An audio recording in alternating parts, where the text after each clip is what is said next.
The school for scandal written by Richard Brinsley Sheridan में के part 4 में आप सबका स्वागत है।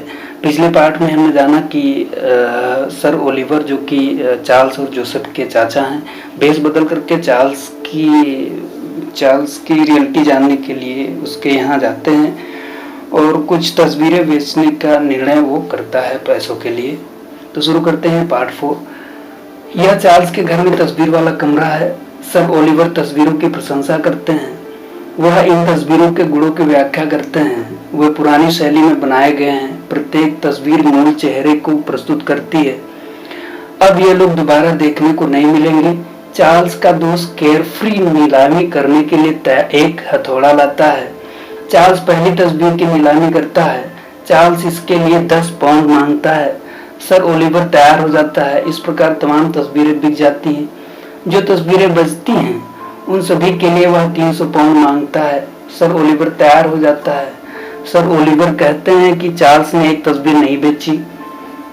केयरफ्री पूछता है कि यह भद्दा सा दिखने वाला व्यक्ति कौन है। चार्ल्स कहता है कि यह उसके चाचा ओलिवर हैं। केयरफ्री पुनः पूछता है कि क्या इनकी शक्ल मिस्टर प्रीमियम से नहीं मिलती। चार्ल्स इस विचार से सहमत नहीं है। सर ओलिवर इसके लिए कुछ भी धन देने के लिए तैयार हैं, किंतु चार्ल्स इसे किसी भी कीमत पर बेचने के लिए तैयार नहीं है। सर ओलिवर तथा मोजेस के जाने पर राउले आता है। चार्ल्स राउले से कहता है कि वह इस चेक को भुनाकर उसमें से 100 पाउंड बूढ़े स्टैनले की सहायता के रूप में दे दे। इसी घर के दूसरे कमरे में सर ओलिवर तथा मोजेस बातें करते हैं। सर ओलिवर को खुशी है कि चार्ल्स ने उनकी तस्वीर नहीं बेची। मोजेस कहता है कि चार्ल्स शराब तथा औरतों पर पैसा बर्बाद करता है, किंतु ओलिवर इस बात से खुश है कि चार्ल्स उनका सम्मान करता है। तभी राउले आता है और सुझाव देता है कि अब सर ओलिवर को गरीब स्टैनले बनकर जोसेफ के पास जाना चाहिए। जोसेफ के मकान के पुस्तकालय में जोसेफ अपने नौकर से पूछता है कि क्या लेडी टीजल का कोई पत्र आया है। नौकर इसकी पुष्टि करता है। जोसेफ को आश्चर्य होता है क्योंकि उसका विचार था कि सर पीटर उस पर संदेह नहीं करेगा। उसे भय है कि लेडी टीजल चार्ल्स को वरीयता देगी, किंतु चार्ल्स की मूर्खता तथा बदनामी इस मामले में महत्वपूर्ण सिद्ध होगी। दरवाजे पर खटखटाहट सुनकर नौकर सोचता है कि लेडी टीजल आई है। जोसेफ नौकर से खिड़की के पर्दे डालने के लिए कहता है।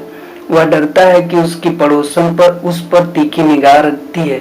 वह इस मामले को गुप्त रखना चाहता है। लेडी टीजल ने मारिया के विषय में अपने विचारों में कुछ परिवर्तन किया है। कमरे में आते ही वह जोसेफ से प्रसन्न रहने के लिए कहती है। जोसेफ कहता है कि समय से न आना फैशन बन गया है।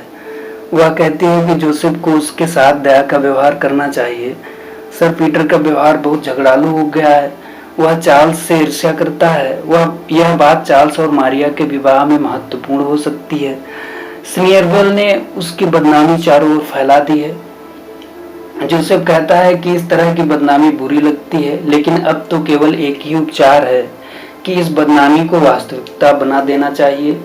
लेडी टीजल बदनामी करने वालों को क्षमा करने के लिए तैयार हैं, किंतु उन्हें भय है कि यह बदनामी सर पीटर को दुखी कर देगी।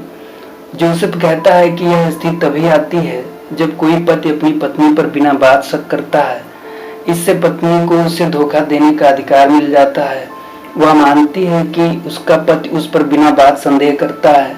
उसे यह बात पसंद आ जाती है कि उसे अब चरित्रहीन हो जाना चाहिए। जोसेफ दावा करता है कि अबोध होना सबसे बड़ी गलती है। इसने लेडी टीजल को कमजोर बना दिया है। लेडी टीजल को दूसरों की धारणा की परवाह नहीं करनी चाहिए।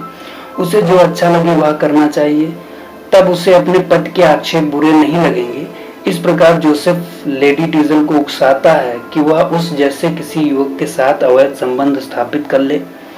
जोसेफ को संदेह है कि इस समय लेडी टीजल एक ऐसी मरीज के समान है जो बीमारी के स्थान पर अति स्वास्थ्य से परेशान है। अगर वह समाज के प्रति अपना व्यवहार बदल दे तो उसकी बदनामी रुक जाएगी। लेडी टीजल पूछती है कि क्या अपनी सुरक्षा करने के लिए उसे पापी बनना चाहिए और ईमानदारी एवं सम्मान का रास्ता छोड़ देना चाहिए। जोसेफ सकारात्मक उत्तर देता है और कहता है कि बदनामी रोकने का आधुनिक तरीका यही है। अनुभव का सहने के बाद और बुद्धिमानी नुकसान उठाने के बाद प्राप्त होती है। यदि वह अपने सम्मान की अधिक चिंता करेगी तो लोग उसे अधिक बदनाम करेंगे। वह दावा करती है कि उसके पति का गलत व्यवहार उसे बुरे रास्ते पर धकेल रहा है। जोसेफ लेडी टीजल का हाथ पकड़कर फुसलाने का प्रयास करता है। तभी नौकर आकर सूचना देता है कि सर पीटर आ गए हैं। लेडी टीजल डरती है कि अब वह बर्बाद हो जाएगी। पति से बचने के लिए वह एक पर्दे के पीछे छिप जाती है। जोसेफ एक पुस्तक पढ़ने का नाटक करने लगता है। नौकर भी कुर्सी ठीक करने का बहाना करता है।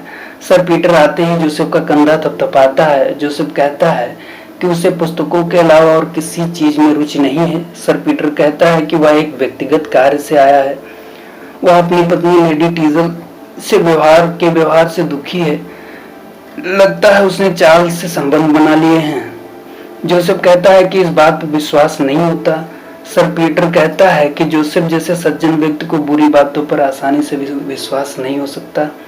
जोसेफ सर पीटर की बात से सहमत हो जाता है और दावा करता है कि विश्वासघात का विचार तो उसके मन में कभी आ ही नहीं सकता। लेकिन लेडी टीजल जैसी सिद्धांतवादी महिला चार्ल्स के जाल में कैसे फंस गई? सर पीटर कहता है कि आकर्षक नौजवान महिलाओं को फुसलाने में बहुत होशियार होते हैं। जोसेफ इस बात से सहमत हो जाता है। सर पीटर उन कारणों की चर्चा करते हैं जिन्होंने उनकी पत्नी को चरित्रहीन बना दिया है। एक तो पत्नी की उम्र में बहुत अंतर है, इसलिए लेडी टीजल एक चार्ल्स जैसे युवक की ओर आकर्षित हो गई हैं। समाज में सभी लोग सर पीटर पर हंसते हैं कि अपनी पुत्री की उम्र की युवती से उन्होंने विवाह क्यों कर लिया है। कुछ लोग तो उसकी मूर्खता पर कविताएं भी लिखते हैं।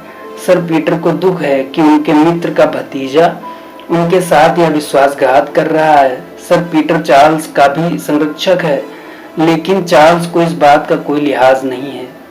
जोसेफ यह मानने के लिए इनकार कर देता है कि उसका भाई चार्ल्स इतना अधिक नीचा हो सकता है। वह सर पीटर से इस आरोप के लिए प्रमाण मांगता है। यदि आरोप सिद्ध हो गया तो वह चार्ल्स को अपना भाई मानना बंद कर देगा और उसे सामाजिक दंड दिलवाएगा। सर पीटर जोसेफ की भावनाओं का सम्मान करता है। जोसेफ कहता है कि वह लेडी टीजल के चरित्र पर संदेह नहीं कर सकता। सर पीटर जोसेफ से मारिया के विषय में बात करना चाहता है। जोसेफ कहता है कि किसी अन्य समय यह बात की जाए। तभी नौकर आकर सूचना देता है कि चार्ल्स मिलने आ रहा है। सर पीटर कहीं छिपना चाहता है और पर्दे के पीछे चला जाता है, किंतु वहां पर उसे एक पेटीकोट दिखाई देता है। सर पीटर डरता है कि एक महिला ने उसकी सारी बात सुन ली है। जोसेफ सर पीटर को कमरे में चले जाने के लिए कहता है।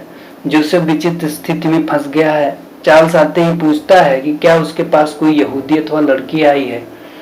वह जानना चाहता है कि सर पीटर कहाँ गायब हो गए हैं। वह सर पीटर से धन उधार लेना चाहता है।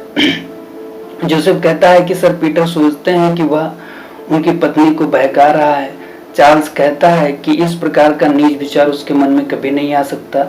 जोसेफ कहता है कि यह सुनकर उसे बहुत संतुष्ट हुई है। चार्ल्स दावा करता है कि लेडी टीजल ने उसमें रुचि लेने का प्रयास किया था, किंतु उसने उसे कोई प्रोत्साहन नहीं दिया। वह तो केवल मारिया से प्रेम करता है। जोसेफ पूछता है कि अगर लेडी टीजल उसके साथ विश्वासघात करना चाहें। चार्ल्स दावा करता है कि वह ऐसा कभी नहीं होने देगा। अगर एक सुंदर महिला ने जानबूझकर अपने पिता की उम्र के व्यक्ति से शादी की है तो उसे नैतिकता का निर्वाह भी करना चाहिए। चार्ल्स पूछता है कि जोसेफ उसका नाम लेडी टीजल के साथ क्यों जोड़ रहा है। उस महिला ने तो सदैव जोसेफ की रुचि रही है। उसने अनेक बार दोनों को एक दूसरे की ओर प्रेम भाव प्रकट करते देखा है। एक बार तो उसने उन दोनों को अकेले इसी घर में पाया है। जोसेफ चेतावनी देता है कि सर पीटर कमरे में मौजूद दोनों को अकेले इसी घर में पाया है मौजूद है और उन्होंने यह सब सुन लिया है। चार्ल्स सर पीटर से बाहर आने के लिए कहता है। सर पीटर चार्ल्स पर संदेह करने के लिए क्षमा मांगता है। तभी नौकर सूचना देता है कि लेडी स्नीयरवेल आ रही है। जोसेफ उन लोगों से दूसरे कमरे में जाने के लिए कहता है। सर कहता है कि जब वह आया था तो जोसेफ के साथ एक लड़की यहाँ अकेली थी जो पर्दे के पीछे है। चार्ल्स पर्दा हटा देता है। लेडी टीजल उजागर हो जाती है। जोसेफ स्वीकार करता है कि सारे प्रमाण उसके विरुद्ध हैं, किंतु वह एक संतोषजनक उत्तर अवश्य देगा। लेडी टीजल आरोप लगाती है कि जोसेफ उसे फुसलाने का प्रयास कर रहा है। वह जोसेफ का पाखंड उजागर कर देती है। वह अपने पति से क्षमा मांगती है। सर पीटर अपनी पत्नी के व्यवहार से संतुष्ट होता है। वह कहता है कि जोसेफ को उसके पापों के लिए ईश्वर दंड देगा। यहीं पर पार्ट 4 समाप्त होता है। धन्यवाद।